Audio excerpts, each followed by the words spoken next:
Hello and welcome all of you to Awaken Talks this morning. Good morning and good evening to everyone, depending on which part of the world you are joining from.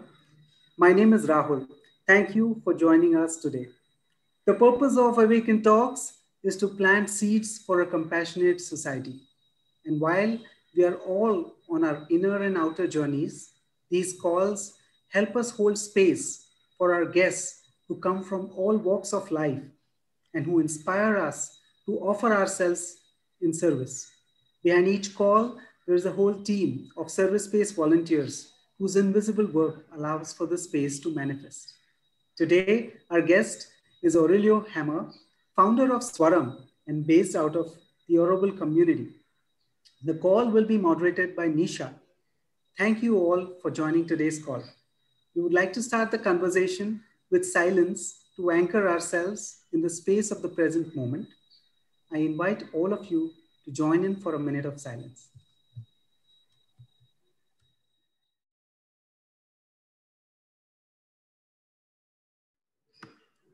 Welcome again to our fortnightly Awaken Talks. In conversation with Aurelio C. Hammer is Nisha Srinivasan today. In a few minutes, we will be handing it over to Nisha, who will introduce the talk theme and then dive into the interview, which is titled Listening to Our Inner Music. By the top of the hour, Nisha will also include audience questions and reflections. So, anytime during this talk, you may want to share your questions and reflections for Aurelio by typing it in the chat window of our live stream page, or alternatively, sending us an email at ask at servicespace.org. Just a friendly reminder, we are operating in virtual space with usual constraints of technology, poor audio, video, bandwidth, etc. Things can go wrong, and sometimes they have. So please know that if there is a technological glitch or any other issue due to which we may lose the speakers momentarily, we will allow for some time until they join back. Asking for your understanding. Thank you. Today, our moderator is Nisha, who has catalyzed many lives gently, inspiring many through her life choices and experiments. And now we have one of our friends, Shabar from Hyderabad, Unheard Space, to offer her introduction. Over to you, Shabar. Thanks, Rahul, for providing me an opportunity to introduce Nisha. Good morning or good evening, friends. In my humble opinion, we can know a person through these three lenses. The first lens is one's inner journey he or she has taken, how one has participated in the growth of the family, and the impact he or she has created on the world. I have known Nisha for last 7 years. Let me share some stories which tells about her. So around 7 years back, Nisha visited Hyderabad to meet one of our common acquaintance. There she met my brother Abid. Abid said, my brother has done some experiment in growing fruit trees. And since Nisha is like very close to natural farming and trees and all, so although I was not there at home, or neither my family, they visited my house. And there were some vegetable beds which were about to start. And to my surprise, when I came back, I saw the vegetable beds were prepared. This was done when she has not known me, hardly knew my brother. It was really, really surprising for me. And it tells a lot about her character. Second story is like a few months later after this, we went to Nisha's farm in Coimbatore. We got a game for Nisha's son Om. And it was morning 9 a.m. Om insisted to Nisha that, okay, why don't you play with me, this new game? And house was full of guests, and I could see so much of work which is pending. But to my surprise, Nisha sat with Om and they played the game for 30 minutes. This was shocking. But later I realized the best gift you can give as a parent to a child is attention and time. Few years later, this is the third story. A few years later, Nisha and Raghu came to Hyderabad to have a one-day nature cure camp. Uh, the camp started and the camp was Hack for Health. The camp's preparation started from 4 a.m. in the morning and it was going till 11 in the night. In the middle of this camp, Suchitra said, Nisha, is it possible next day, tomorrow, to address a gathering for an hour? And I knew that Nisha's next day was packed. They were supposed to go back to Coimbatore, and they were like physically tired like anything. But without a thought, she said, let me try to squeeze it. This was her dedication to the community. This is what Nisha to me. They left so-called comfortable life in Silicon Valley to a remote village in Coimbatore to live a life which is in harmony with nature in pretty much every dimension. And in this process, inspired so many like me. Thank you so much, Nisha. Thank you.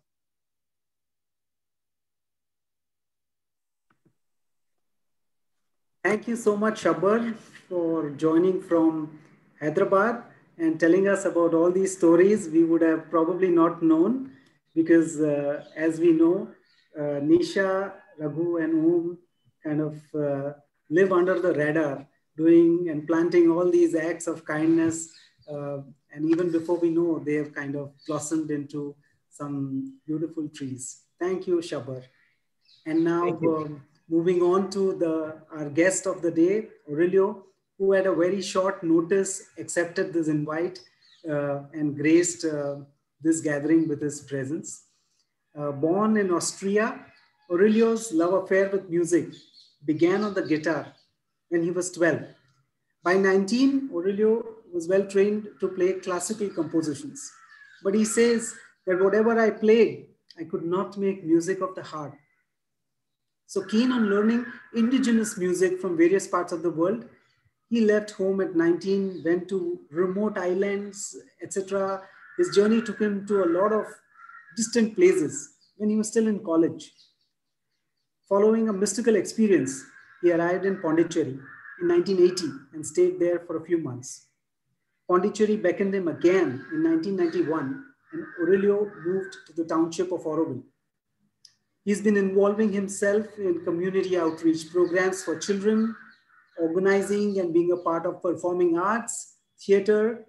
He also then found his true calling as he began a journey into sound, both personal and institutional journey converged that saw him first found a cultural center called Mohanam in 2002 and then later in 2003, Swaram.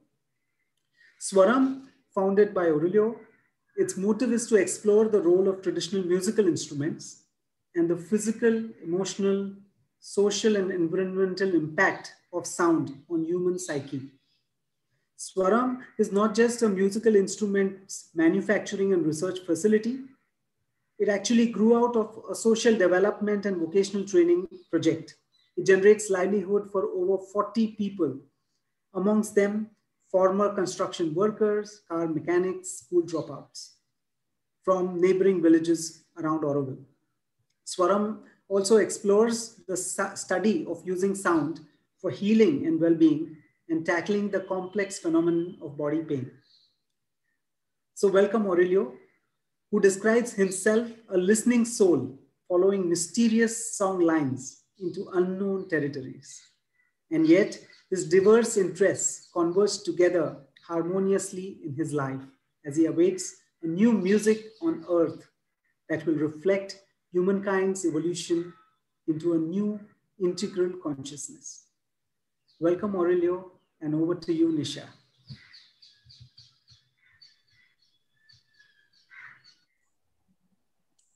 Thank you so much, Rahul, and thank you so much, Shabar. I'm just so grateful to be spending this weekend with you all. And it's such a joy to be conversing with Aurelio, who has made it his life endeavor, our sadhana, to be in tune with so many inner and outer vibrations. And when Rahul was introducing Aurelio, I felt that here is a person who has, in one lifetime or even half a lifetime, lived so many lives so deeply. And I'm humbled by that. Thank you so much for being here, Aurelio. And I know it's going to be difficult to cover so many aspects of your life that you have lived so richly in just 90 minutes. But we are going to try anyways. And the broad themes that we would like to explore today are how may we deeply listen to our inner music? And how does one integrate disparate aspects like art and music, social action, spirituality, and business in one's life without being spread too thin? And what is the secret sauce to the unity of our human race? So, those are some broad themes that we'll be exploring today. And before that, we always start our talks with a chant and or music, and to yes, vibrate us in the frequency of the inner light. Today, I invite Shalini Srinivasan, also from Oroville. And Shalini moved to Oroville 4 years ago, leading a very vibrant career in media. And she's a mother to a young girl of 12. And now she has taken up volunteering in Oroville full time, and she teaches at a school and also focuses on her own inner growth. And Shalini, it's a blessing to be hearing you today. Thank you.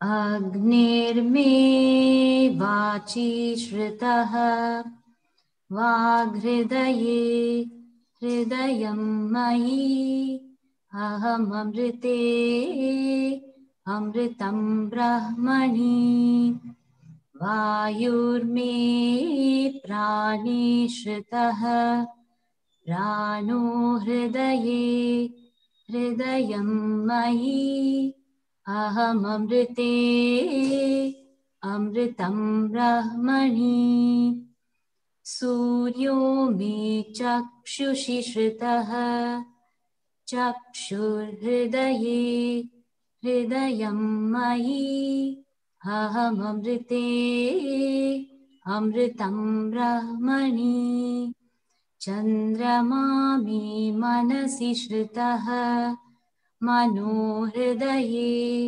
हृदयं मयि अहममृते अमृतं ब्रह्मणि दिशो मे श्रोत्रे श्रुताः श्रोत्रगुं हृदये हृदयं मयि अहममृते अमृतं ब्रह्मणि आपो मे रेतसि श्रुताः रेतो हृदये हृदयं मयि अहममृते अमृतं ब्रह्मणि पृथिवी मे शरीरे श्रुता शरीरगुं हृदये हृदयं मयि अहममृते अमृतं ब्रह्मणि ओषधि वनस्पतयो मे लोमसु श्रुताः लोमि हृदये हृदयं मयि अहममृते अमृतं ब्रह्मणि इन्द्रो मे बले श्रुतः बलगुं हृदये हृदयं मयि अहममृते अमृतं ब्रह्मणि पर्जन्यो मे मूर्ध्नि श्रुतः मूर्धा हृदये हृदयं मयि अहममृते अमृतं ब्रह्मणि ईशानो मे मन्यौ श्रुतः मन्युर्हृदये हृदयं मयि अहममृते अमृतं ब्रह्मणि आत्मनि श्रुतः आत्मा हृदये हृदयं मयि अहममृते अमृतं ब्रह्मणि पुनर्म आत्मा पुनरायुरागात् पुनः प्राणः पुनराकुतमागात् वैश्वानरो रश्मिभिर्वावृधानः अन्तस्तिष्ठत्वमृतस्य गोपाः.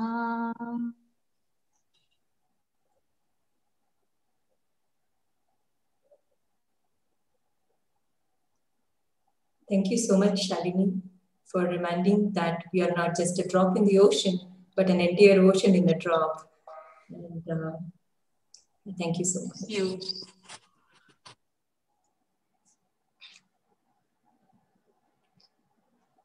And to complement that audio, now we'll have a short video that introduces the work of Swaram and Aurelio.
Yes.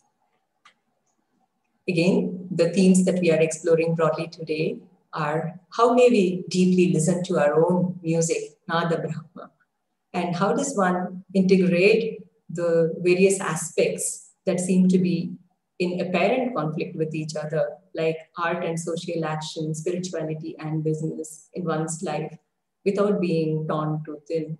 And what is the secret sauce to human unity? And it's a privilege to be exploring that with Aurelio. And so one of my sparrows tells me that few days ago there was a gathering in Oroville, and Aurelio came to attend it. And there were some lamps and small decorations in the center. And without missing a beat, Aurelio goes out, picks some leaves and flowers, and comes back and arranges them, and making the centerpiece even more beautiful, even more aesthetic. So Aurelio, have you always been this kind of kindred spirit? What was your childhood like? I think I had the fortune of growing up in nature. And I want to take just a moment because we connected so beautifully in that present moment today, in the evening, wherever people are. I think in the meeting digitally, what is very important, that we also connect consciously in the different spaces which we are.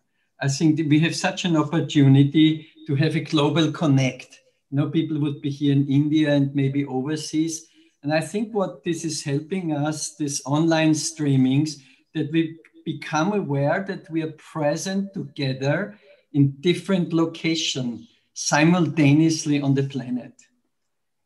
And so I'm just having this awareness of it, that wherever we are connecting, we're making this network of kindred spirits, basically globally together. I think I had been fortunate to grow up in a natural environment. It was on an edge of a small town in Austria. My grandparents lived, actually, they were farmers and they lived in the countryside in a beautiful hilly side with snow-capped mountains in the background. And I think nature is providing, nature is inviting for participation. When one sees things growing and sprouting in the springtime and coming into fruition in the summer and into bloom, and then everything withers away and dies and goes underground. And in the Alps, then the ground is frozen for 3 to 4 months. And I was growing also, I had a period in my life, I was growing my food.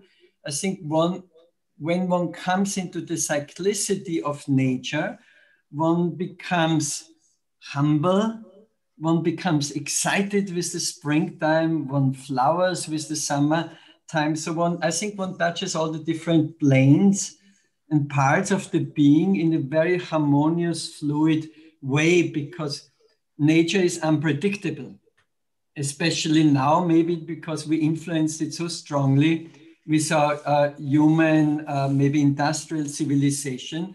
So nature is even more unpredictable and more heavy in her impacts and messages. And I think the role of us as humans is, I think we are that part of nature which is slowly becoming conscious, so that we can participate in the co-creation, in the evolution of nature, hopefully joyfully and actively. Thank you, thank you.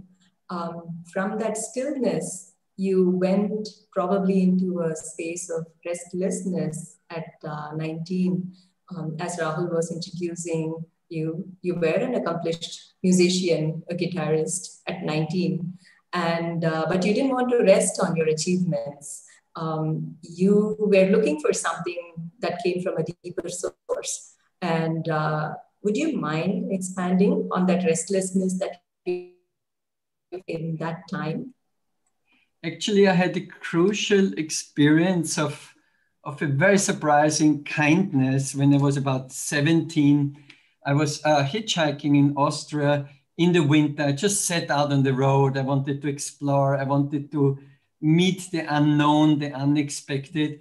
And so, in the winter, it can be like minus 10 degrees, and standing on the road maybe for 5 hours and waiting for a car, because it was very conservative at that time, Austria, and maybe possibly I had long hair, so I was a little bit kind of like unknown. And then after freezing, really freezing through my whole body, a car had stopped, and actually it was not Austrians, it was people from Korea. It was Korean immigrants to Austria. And for me, that opened a complete view, because basically they were so amazingly kind and welcoming, whereas my own country people kind of like in one way they didn't care, or that's how I interpreted it at that time. And then that Korean family, they took me home and hosted me in their home and served the meal and all of that.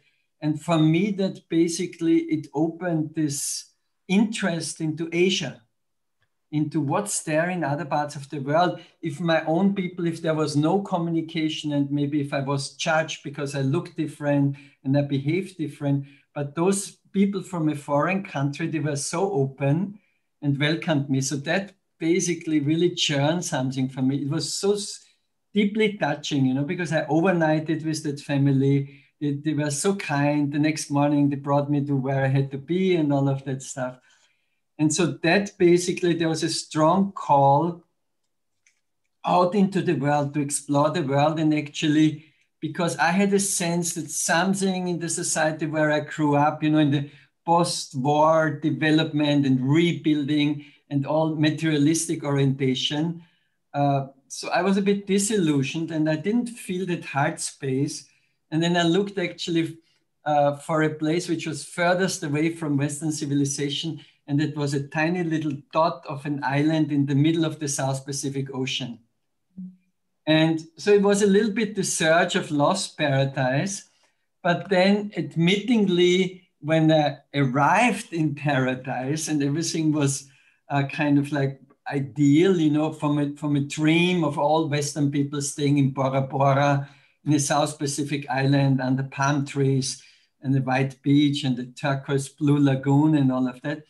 There is where the restlessness actually really became apparent, because I was looking for something. I think I was searching for this lost paradise, and that brought me even through staying with lots of indigenous people into Stone Age life in Papua New Guinea. So I stayed some time there in villages with people.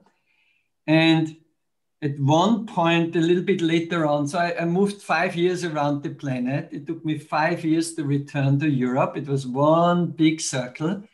And in the 80s, it was possible. There was not much money, so I had to hitchhike, ride, get rides on boats and jump on trains and whichever way we traveled, walked a lot.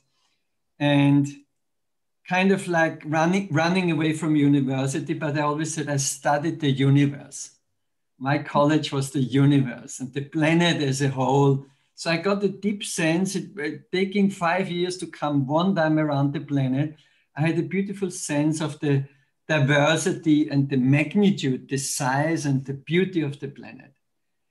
And at one point when I came back and I settled and had my farmhouse, then actually I worked with a teacher and he said, there's no way to go back. That's how to say, you can, that's a sentimental journey to go back to nature, go back to the origin, grow your own food, weave your own clothes, spin your own things, make your own soaps and everything. He said, we have to look into the future. We have to leap ahead into the future. And that's actually where the vision of Sri Aurobindo came in through some writings, basically, where he painted, how to say, maybe really the future of the human species, where it could go. And so that's, I think, where my, as you said, restlessness or my search really was kind of like funneling in one direction. There's somewhere where we can actually, something which is ahead of us, because I had this deep sense that as we were and with the mess we created on the planet, we couldn't be the crown of creation. There was something more to which we as a human species could evolve. Yeah, and most of us are living a life in search of resource. And at 19 or even at 17, we were searching for the source. And I see this resurgence of the number of people that want to go back from the resource to the source. And you're talking about leapfrogging into the future, right? And that early, like you're talking maybe 30, 40 years ago, it's fascinating. So you started exploring the world by exploring your inner world. And in that you found Nada Brahma. So what does it mean to listen? What comes up for you when anyone says the word listen? You know, because I'm still in this movement of the journey. I think the concept of yatra, any outward journey is at the same time an inner journey. When we go on a pilgrimage, basically, we're making this pilgrimage to come to the source or to the center of the heart. And You see, because the Western, in my perception at that time, the Western society was very much focused on doing. It was all because we went through 2 world wars and it had to be reconstructed, and everybody tried to create a material base for life. But meeting the contemplative traditions of Asia, there was an emphasis on being, on listening, on being receptive. Yeah? Being receptive to what is. And again, I think there nature plays such a beautiful part, because you know what, one can sit on a river for an hour if one is in an observant mood and in a receptive mood. There's no boredom or something like this if we stay alert. And I worked in different schools. I was trained I stayed in Buddhist monasteries in different countries, and I traveled with the Sufi masters through a whole of Europe. And there was always an emphasis on listening. And, you know, initially when we say, let's have a moment of silence, it's like, what's happening in that silence? Where are we going in that silence?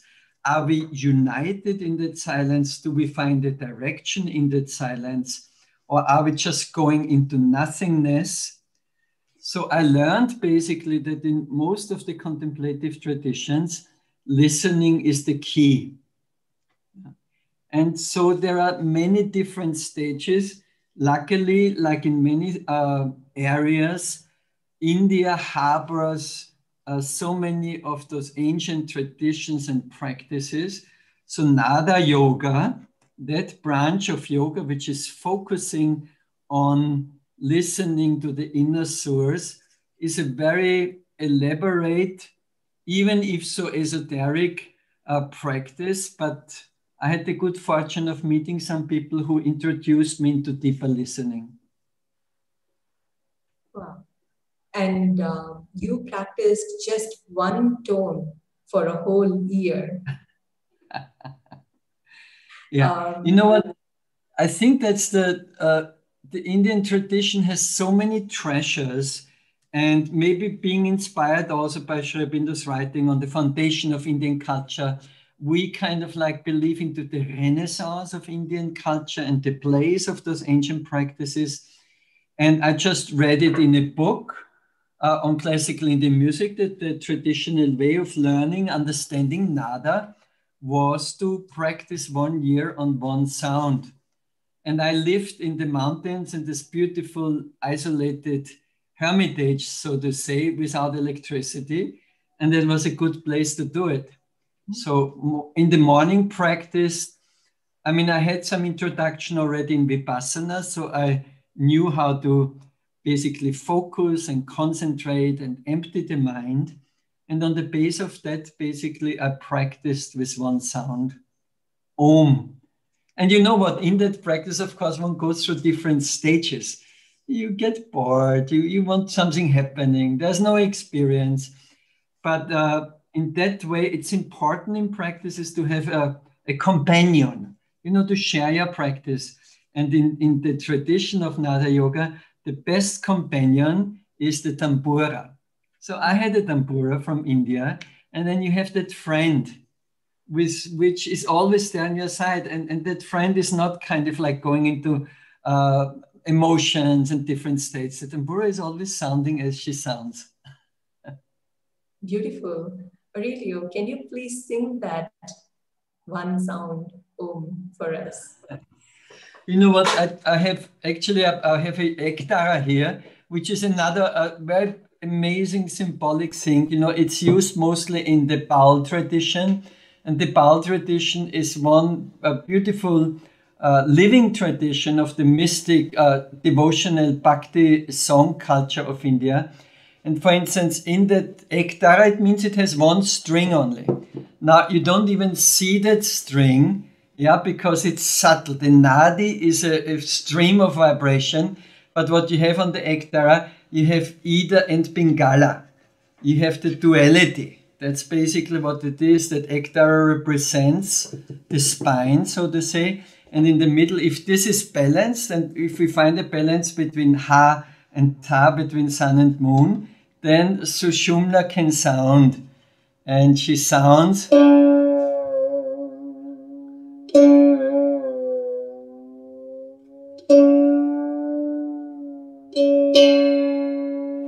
So what I want to invite, maybe this, how to say, the people who are sharing in that space, what we can do, because there's a, let's say Nada Yoga is receptive, and you listen to the sound, and you go deeper and deeper into that realm. And then the second part of the sadhana is Svara sadhana, where you bring that sound, that contact you had, you bring it into expression. You express the Svara. And the simplest and most essential practice, and maybe the most powerful practice in Nada Yoga, is in Svara sadhana. The foundation of it is humming. So for instance, I want to invite everybody to see the power of Nada Yoga, because when we say, let's have a minute of silence, you know what, 100 people do 100 different things in that silence. With our mind, and maybe we are with Anapana, we can connect with the breath, which is very helpful. But when we're humming, basically, we're creating a vibration, and with that vibration, we can focus our consciousness. So I'm inviting everybody that we just do a bit humming on that sound and connect our consciousness into a service space. With the humming, if we can join that hum with somebody who might need our service, with a living being, yeah, or with some circumstances. It can be even a global circumstances or some challenges of which we are facing, each one in their own way. Let's just do some humming, just for a minute, and with that hum, serve. Be in that compassionate space of being there for someone in need or something in need.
Thank you, Aurelio, for your beautiful experience. And sometimes it just feels like to... I don't hear.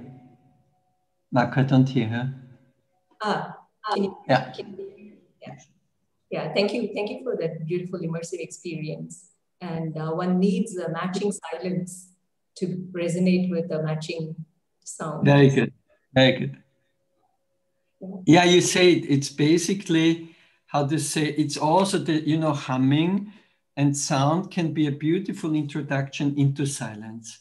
Because if you're consciously resonating, then in the silence, basically, the atmosphere is there, you create that atmosphere.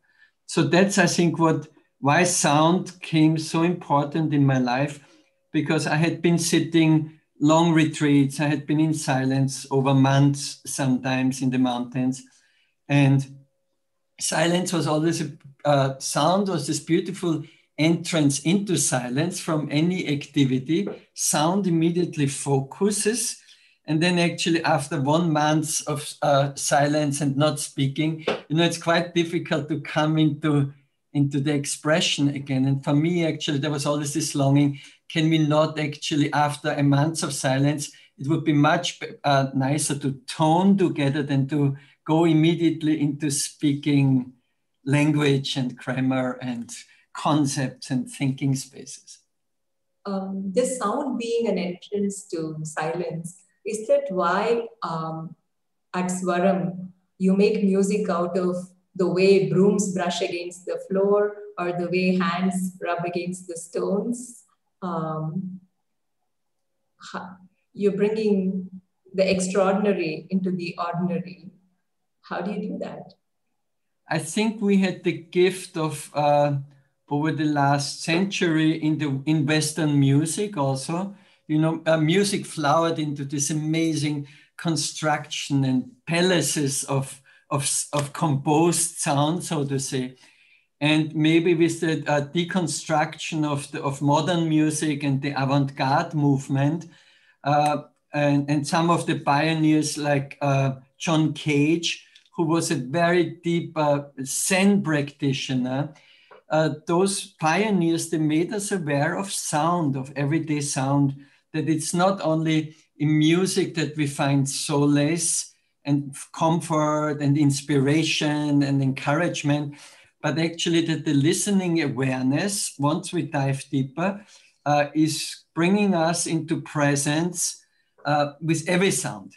So I think, you know, I come from a school basically of listening. It's I connected in Vienna. I was very fortunate to an ancient classical school, which goes back to Pythagoras, to the Greek tradition.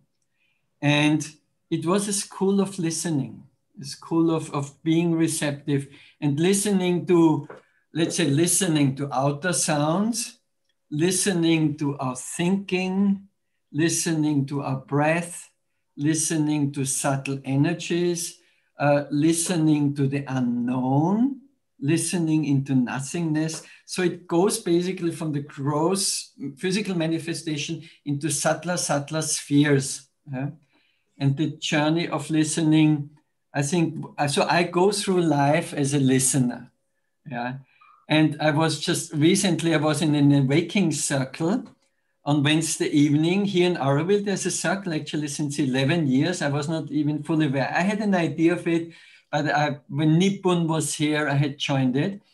But I joined it recently, and it was in an apartment. And then in this silence meditation, you know, they had all the fridge running. There was a washing machine running and all those machines. And I'm not used to it because I stay in the forest basically without any machines. And I heard all the overtones and the music in the machines. And I said, oh my God, how can is anybody listening to it? And I think that's what it does. You know, we specialize in one thing and we become more sensitized. But the fun is with listening, the journey doesn't stop. It goes subtler and subtler. And what is really silence? Is there something like complete silence? Definitely not in our creation, in the creation of duality, where matter and all the particles basically play with each other. Silence is always, how to say, there's an underground of sound. Sound and silence is almost like a couple of it. No, I think it's two different sides of the same coin. That's beautifully said. And maybe that's why the noise of the world doesn't seem to bother you, but inspire you. And you seem to find great joy in connecting with people. And the work you do in villages around Auroville is quite inspirational when I read about it or learn about it through someone. And most of your employees are actually school dropout kids, right? I want to understand, what is the nature of this inner bridge that connects the meditator in you and the artist who wants to reach out to people in these ways? You see, let's say we say everything that moves has a sound, has a frequency. And so looking at the origin, what moves, what is it that moves? So for me, that this is what, let's say, to say it in a wide concept, this is the Shakti. It's the creative force which moves. And she moves in everything. She very apparently and beautifully and harmoniously and primarily and instinctively, she moves in nature. And she moves also in human nature. So for me, I think there's this deep interest also. Of course, it was a challenge for many years. I rather wanted to stay in deep meditation and in inner worlds. But I think I realized after having stayed 6 years in isolation in the mountains, that we as a human species, I think we are a species of communication, yeah, of interchange. We are here to be together, yeah. That's one part, because in being together, learning together, we evolve. We face our challenges, we face our limitations. I thought in the end of my 20s that actually, I thought I reached kind of like a touched into enlightenment. And then you come into society and then you face all the challenges and you see that you're still angry and you get upset by things and all of that. And so I think I'm deeply, at the same time I learned, it took me quite some time, I think maybe after only in my mid-30s, that I really opened into humanity and the beautiful dance and interaction of it. And I had always this question, why is Auroville, which was created as a place for the future of humanity or preparing a laboratory of evolution, why is that place set in this primal ground of Tamil Nadu amongst the villages here? And so I basically went into anthropological studies and worked since almost in the first years when I arrived here. I said, you know, all these Western idealistic utopian spaces, they can become also mind spaces. And then all my interactions with the local folk were heart-centered. And so that had a strong attraction for me. And I think actually Swaram really benefits from this, what we say in our development work, we spoke about the co-evolutionary process. We might be in different spaces, and when you had been working in Silicon Valley, and then you come back into Tamil Nadu, rural Tamil Nadu, and we are in different places and different stages of our evolution, but we're moving together, yeah, wherever we are. And I think that's one of the secrets when we aware that we are there for progress and learning, then wherever we are, we can bring and share those gifts. So for me, maybe I brought all the philosophy and the knowledge and the mathematics of sound and musicology and ethnomusicology. I brought my academic knowledge into it. And the rural youth, basically, they brought their talents, they brought their skills with their hands, they brought their willingness to be and to serve and their sense of adventure. And for me, it became most obvious when the rural youth, and we had gang fights and alcoholism and violence problems, when they worked together with international volunteers, which come to Auroville, which were the same age, and I saw those two, there was this amazing peer learning process. Those young people from the West who were college students and finished their baccalaureate, and the local folk who didn't even finish the 4th standard of school and stuff and couldn't read and write, but they bonded so strongly. And I said, here is a key for human unity. We are meeting on an essential plane because our heart space and the emotion surrounding, the emotion dancing around the pure heart, basically we're all the same. When we are sad, we are the same, no matter what education we have. When we are in delight and when we are sad, we as humans, we are one family. Wow. Yeah, it's not so easy to come to that though. And I think along the way, you talked about emotional challenges of the real world coming down from the mountains. Can you touch upon like once a challenge? For example, I learned that I think in 2006 or so, there was a fire that gutted down most of the studio and even your computer and your records. What was going on within you at that time? How did you deal with it? Did you see it as Shakti moving through objects, or how did you look at it? Okay, so you're well informed about all the different stages of the work. You know, of course, then when fire is coming, then it's the fierce aspect of the Shakti. Then it's Kali is striking. And Kali is usually striking, I'm saying it metaphorically, when there is a need of a swift transformation, you know, when that power aspect is coming in. And at that time, I had actually definitely, you know what, I had one mentor who was a very well-known social development worker and a Vipassana meditation teacher at the same time, Spavana. She was a pioneer in Auroville at that time. So I went through her mentorship, but in the work, you know what, one can make many mistakes, yeah? And so one mistake that we think, you know, from the West, we think, oh, we know what's good for everybody else. You know, we know what will be the cure for all in all the developmental challenges and all of that. And so I've been a bit, lots of energy and enthusiastic, and in that enthusiasm, I did do some mistakes and possible blunders and all of that. And the fire actually came to be because we took care of lots of circumstantially schizophrenic, mad young people in the village. And then I found out from the doctors in Chipman in the university clinic, they said, you know, chemically, maybe they are okay in their brain chemistry, but life is so difficult for them and life is such a drama. And I'm facing those traumas over the last 20 years, you know, suicides and murder and decapitation and women's home abuse, you know, when the women come to work and they're beaten up so that they cannot even look at you in Monday morning and things. So in all those challenges, basically, where's the core of it? So it needs basically also, it needs that grounding. And I think that was a gift for me of Auroville. That fire was definitely grounding us. And I had the good luck, actually, that somebody was coming from America, and they had those huge bushfires in the community. And he brought a film and it said, catastrophe as opportunity.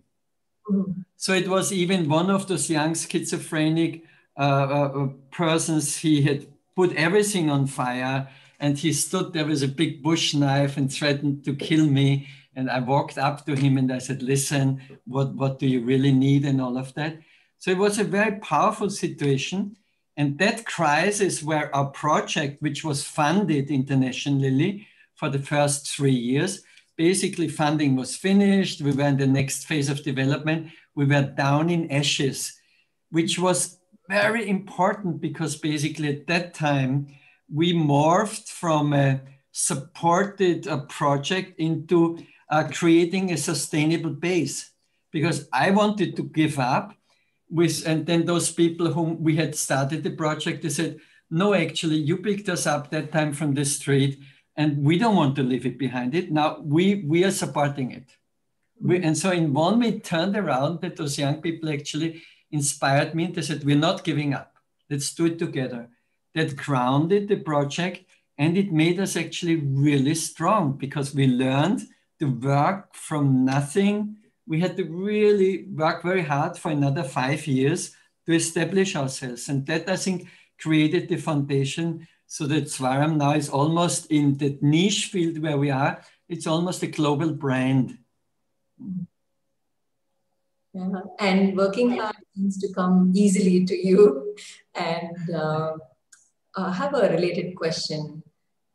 How do you balance sustainability and growth and being a global brand with installations at airports and important places like sound museums? How do you balance that scaling and the sanctity of purpose as you have grown?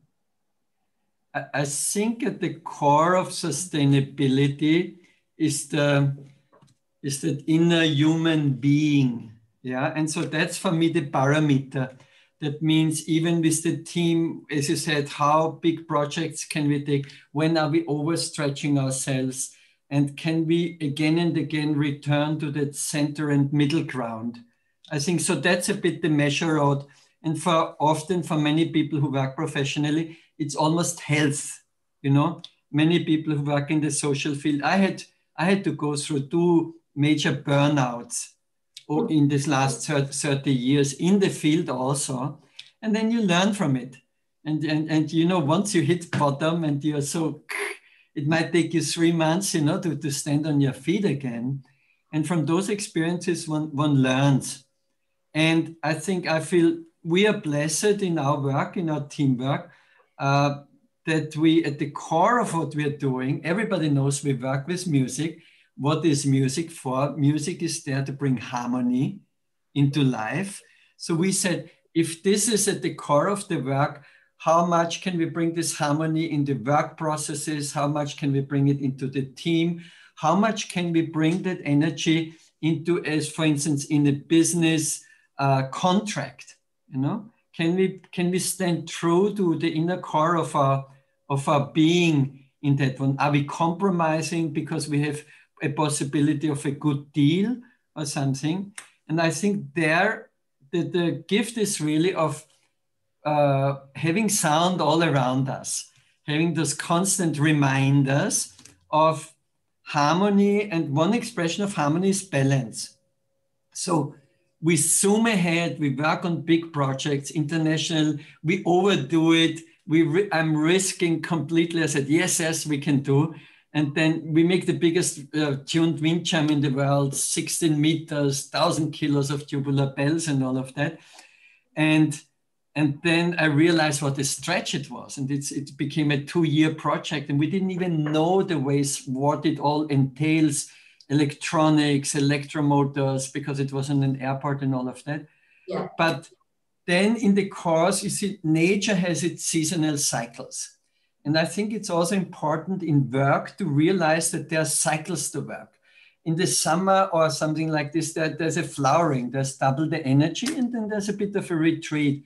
So what we do, for instance, to stay in sync with the cycles, we honor every new moon with our team, because, you know, the Tamil Traditional Society runs along the moon calendar, like Margary months now. There's very specific things which one can do and not do. And in some months, there's all the functions and everybody's absent.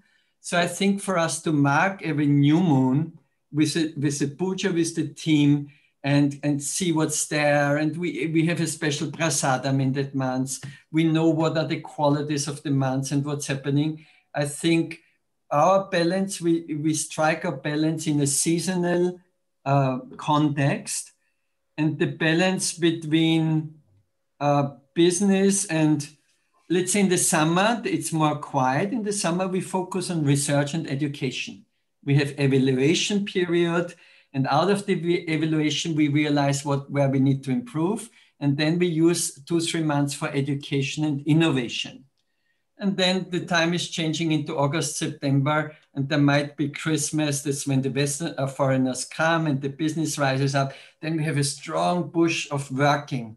And then in the season, when people from all over the world are here, it's all about programs, servicing, interchange, inspiration. So I think that's what keeps it balanced. It's a seasonal cycle. Yeah, the seasonal mapping is fascinating. But if one really thinks about it, it is just, again, tuning back to the rhythms of nature. And thank you for sharing that. I have a kind of a speculative, silly question. Let's say, you know, there's a room and it's full of people and everyone is laughing at different frequencies. If I'm in that room, I still sense total harmony. So I want to understand, like, what is this harmony that is not bound by physical characteristics of sound? Very good. It's a very good question. You know, one of my foremost teachers and forethinkers of music into the next centuries, he was actually an American-French astrologer, philosopher, musician, Dane Rudhyar. I don't often mention his name, but I do it in this context. He spoke about dissonant harmony and syntony. That means because, you know, often in the spiritual journey, when we enter the spiritual journey, we want everything harmonious. We want to see everything from a colored, a pink spectacles and the whole world. That's a little bit the pitfall and the shortcomings of the esoteric scene. We enter that spirituality and think everything has to be as we want it. You know, we set our intent for the aims we want to gain. But life in duality, I think basically we are here on the planet in this embodiment on Earth as a learning journey, a journey of growing, of integration, as evolution is moving. You know, we move through different stages of evolution. And in the field of duality, there are always challenges. There are, as strong as the sun is shining, so many shadows are there. The shadows become actually intensified when you have a strong sunlight, no? And the stronger the light becomes in the inner being, the stronger also we become aware of the shadows. And I think the whole journey towards harmonization is actually we become more and more harmonious, the more shadows we can integrate. Those places where we are not aware, which are not in the light, when we integrate them, we become more full. So what your question on in a room, or for instance, I sometimes when I'm in a public place and let's say in a coffee house or in an auditorium before something starts, you have this like hundreds of voices.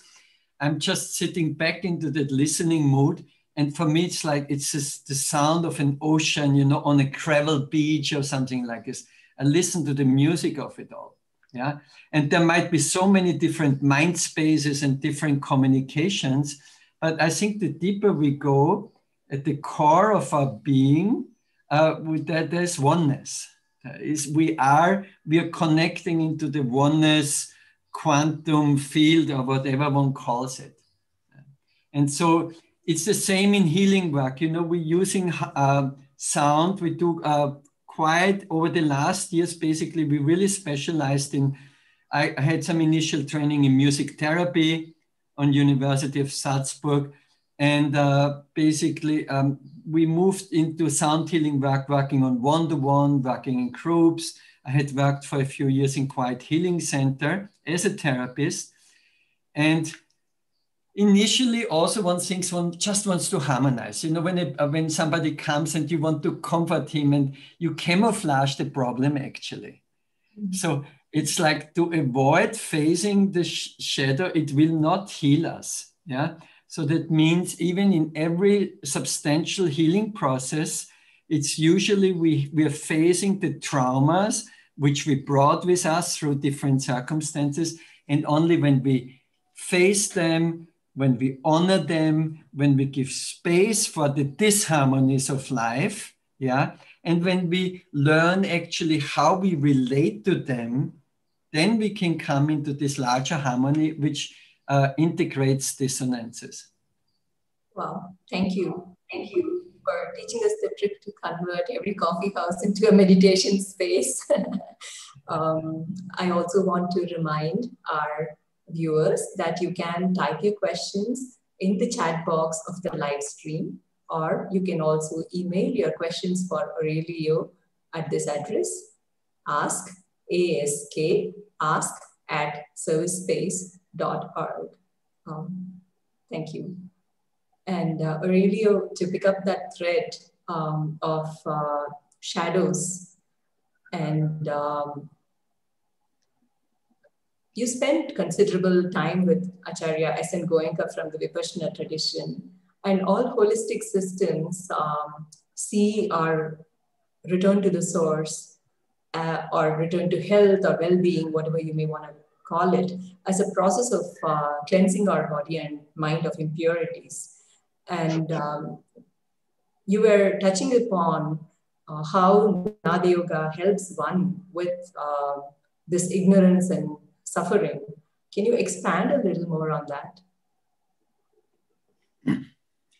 I think the base, and I think that's the gift of Vipassana meditation, is samatha, equality. No? That we face whatever we are encountering in life, that we face it with a certain, Goenkaji always spoke about equanimity, Sri Aurobindo speaks about equality. Huh?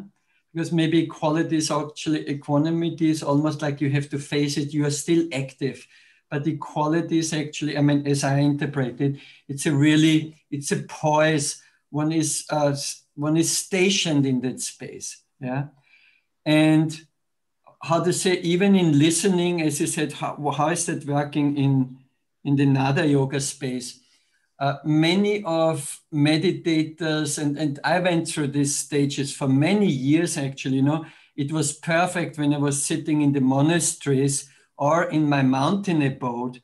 But as soon as let's say after a month's retreat, I had to go out on the highways and freeways and come back or something like this, travel through the cities, I couldn't bear the onslaught of dissonant sounds and noise, basically. The noise, as we define it, is disorganized sound. Yeah, tonal structures, they're proportionate, mathematically ordered configurations of sound. Yeah, so how we deal with the chaos? That's noise is chaos, basically. No, how can we integrate the chaos? And it's the same basically in the listening process again and again, because the nice thing is in the listening process of Nada Yoga, we have actual happenings to which we can refer. Usually sound is coming from physical sources. Yeah.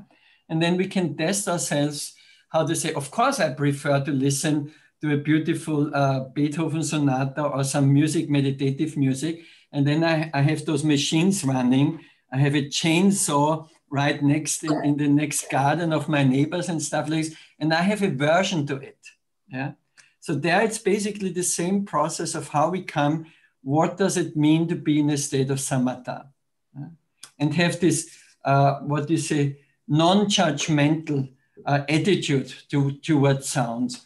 And I think it's almost an easier exercise to do it with sounds than when you do it with thinking processes. Because if you sit in a meditation practice and you experience all the beautiful things, then one has everything is okay. And one develops an attachment to it. But then when actually all these disturbing thoughts are coming, so how you deal with it? And thoughts are much more subtler frequencies and vibrations than sounds from the environment. So you can say almost that Nada Yoga can be also used as an immediate practice towards samatha. If one has, I feel fortunate I had that foundation, and Vipassana is a very amazing foundation in the practice, because samatha seems to be the foundation for any spiritual practice. Thank you for sharing anchoring that you have in equanimity or samatha. And that brings me to a related question, which is in Indian classical music, right? The classical music was not focused on using musical scales for entertainment or even enjoyment, but to tune oneself. And the focus was squarely on the idea of bhakti.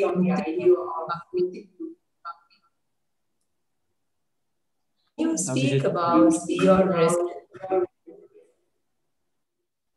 Sorry, if you can. Yeah, you can. You had a little break. If you can repeat the question, speak about. Yeah.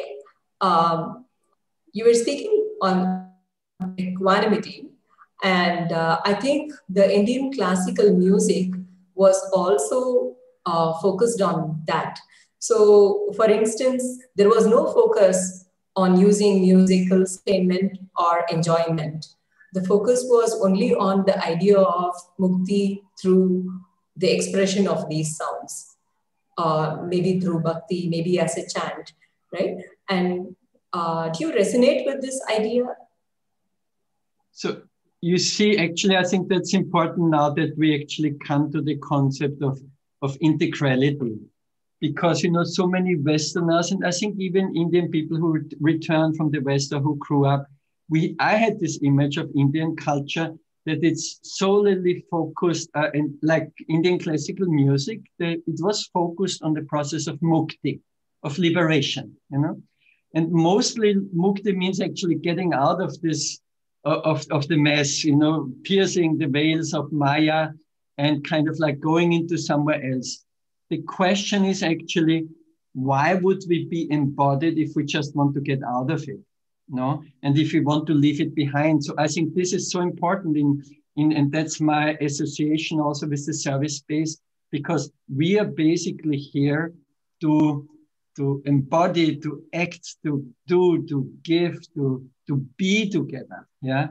And so basically in the integrality, in the integral yoga and Sri Aurobindo's records of yoga, there's a beautiful, concise formula, which I think brings very beautifully across actually the concept of integrality. The first part of it is, it says just Shuddhi, Mukti, Bhukti, Siddhi. Yeah. So as you said before, the first process is purification. We have to dismantle and get rid of and transform all the conditionings we bring with us through the life circumstances, through our growing up and all of that. That's a process of Shuddhi and purification. And naturally, we all have a tendency towards the source. That's how we started our conversation. You know, there's a knowing of the oneness source, and there's a longing to be with it and be connected. So that's the process of mukti, of liberation. But at the same time, that took me maybe, I think, more than half of my life to realize we also have a very strong attraction to enjoyment, to life, to creation, to beauty, to interaction, to communication, to love, to communal beauty and happening and coherences and all of that. So that's actually, we honor it and we recognize it. This is bhukti. You know, it's based on bhoga. We are here for enjoyment. That was one of my discussions, one of my final discussions with Goenkaji, because I said, sir, you know what, it looks like all of the practice is going into Nibbana, into a no man's land, but I'm associated and I'm in artistic work, in cultural work, in human development work, and all of that. And it tears me apart. Am I going into kind of like nirvana, or am I active in the world? And so I think for me, that was so important. And he really completely encouraged me, because he knew about that I'm staying in Auroville and follow Sri Aurobindo's, basically his vision and his seeing.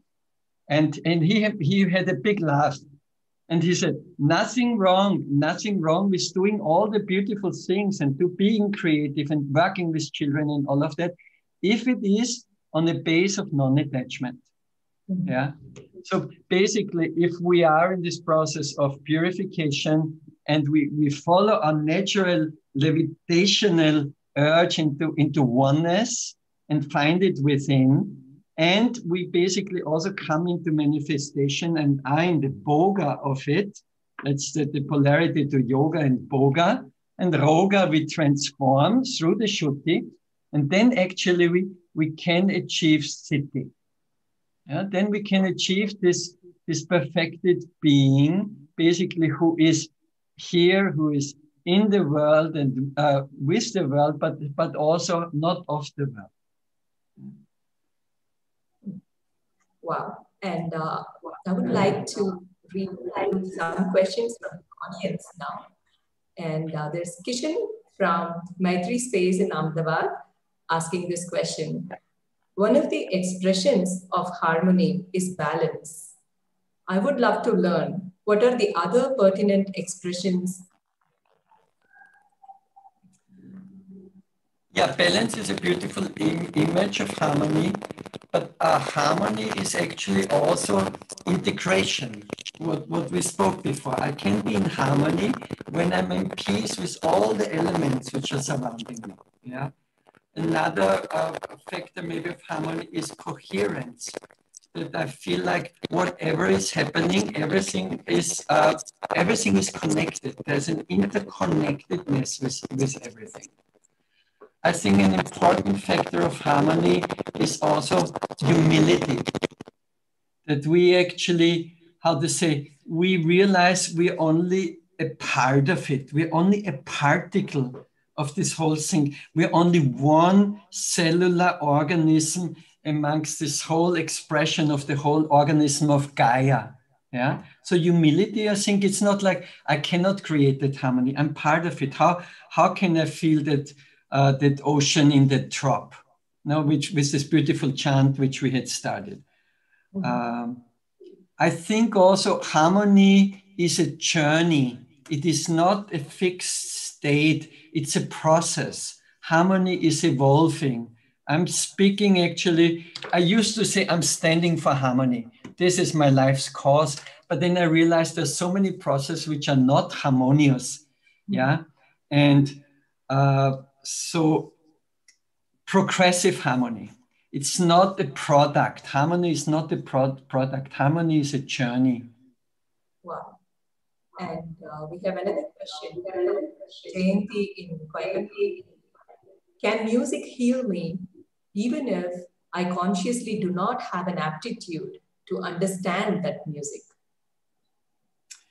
That's a beautiful question, because that's the magic of music. Music in certain stratas of the Brahmanical society or the Western elite society, music goes through the brain. You know, when we are kind of like, we perceive the classic music, we know which rhythm is working and all of that, and which melody structures are there. But the beauty of music is music not only works directly into the heart, into the emotional vital being, but music works musical vibrations. And that's why we're working with the elements of music, which is sound. Sound works directly on the physical. So even if I have no understanding of music, the musical waves and frequencies have a direct impact not only on our emotional body, but also on our physical body. Wow. Thank you, Aurelio. And there is this question from Anchal. How can one attune oneself and make that inner voice prominent so that the outside noise doesn't shatter that inner voice? And how to find that inner voice and build its resilience? I think maybe you can talk about some of your practices here that can help. Yeah, let's say I'm able to do my, 10, 12, 14 hours of work daily, because I have also 2-3 hours of inner work. Yeah.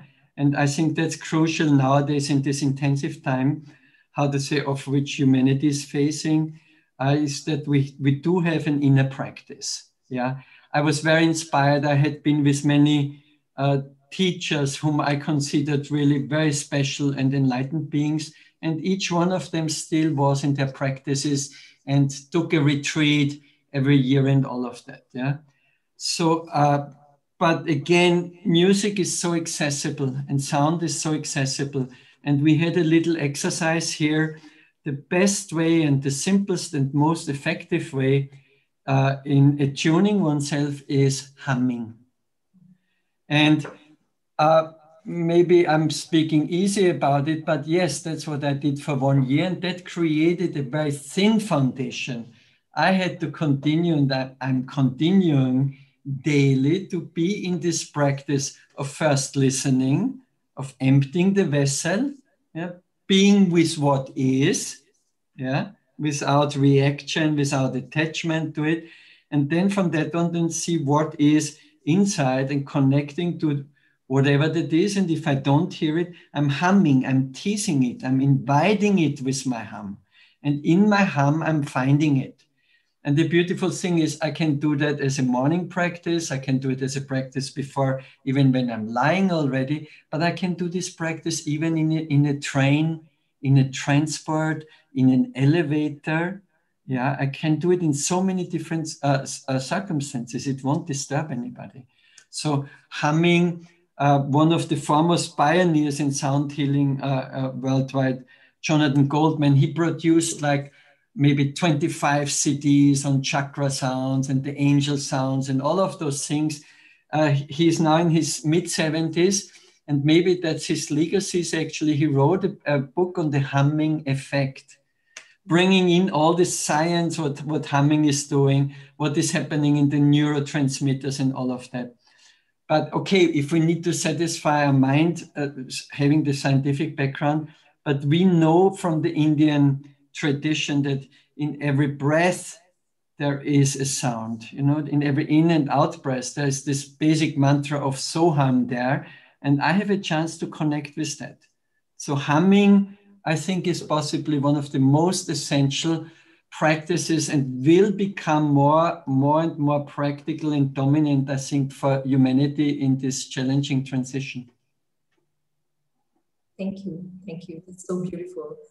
And there is a curious question from one of our viewers. It reads, Aurelio, I see a candle lit next to you. I would like to understand why it is there.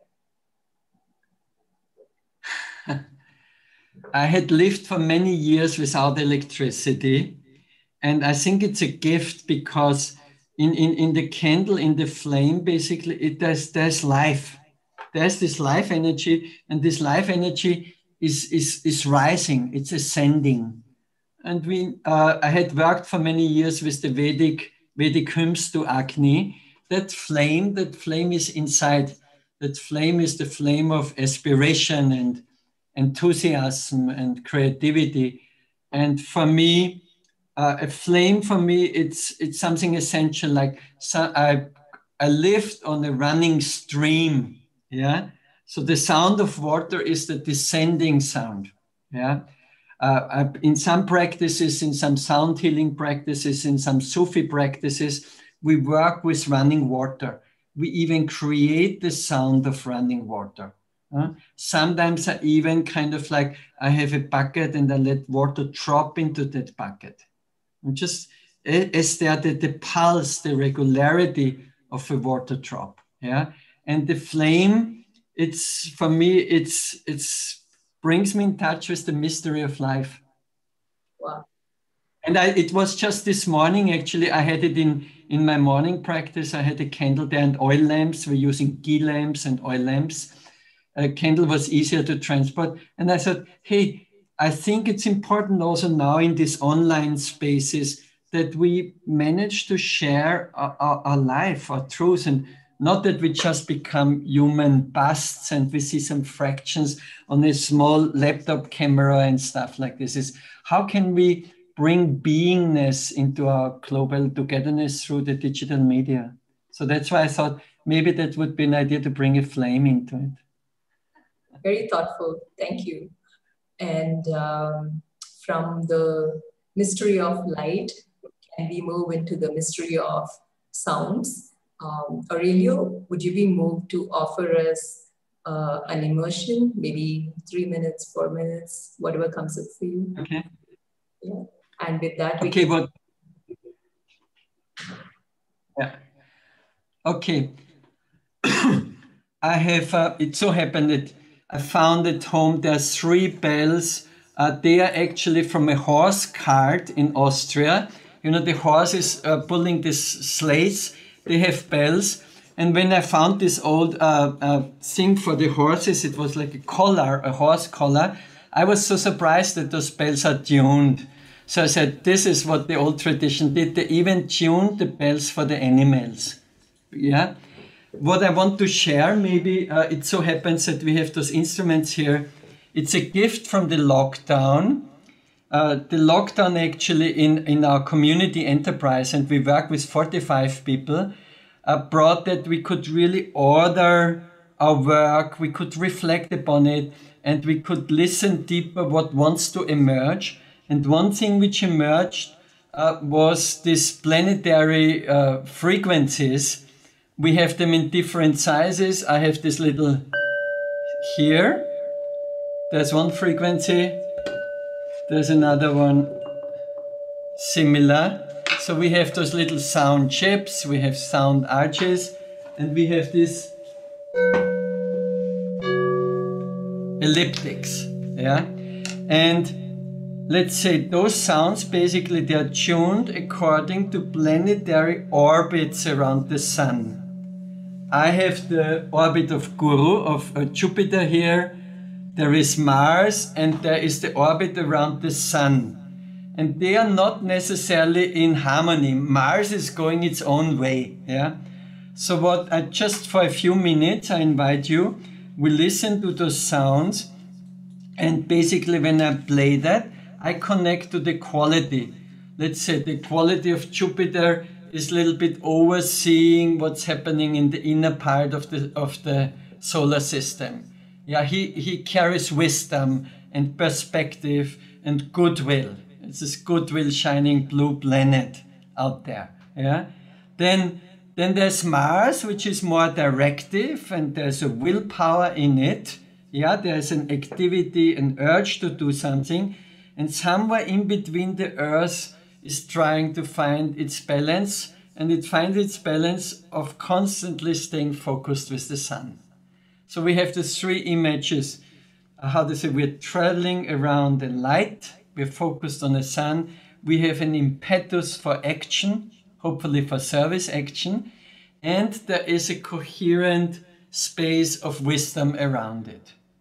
Yeah, so those are the sounds, and I initiate them and close them maybe with the Austrian slate bells, jingle bells. So I just invite you into a listening space, connect with your breathing, connect with your body, with all the cells in your body, connect with the images which are there for you, an image of a focus on a central light, on will, power, action, and the wisdom coming out of that.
Letting the resonance of the sound merge with your breathing,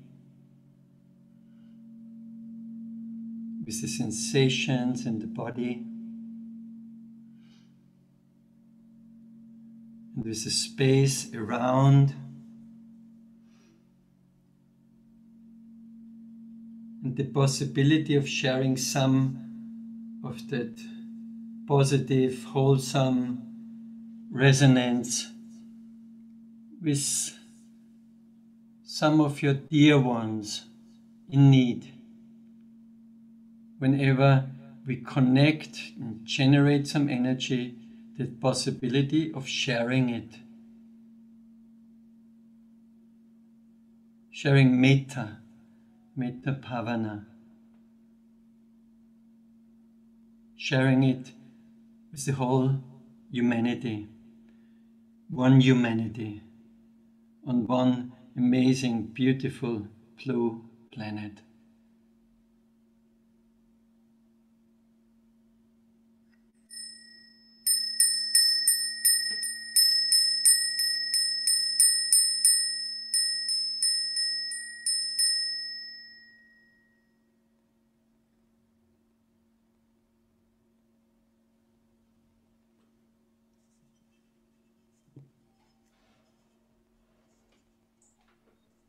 Deep gratitude, Aurelio, for that.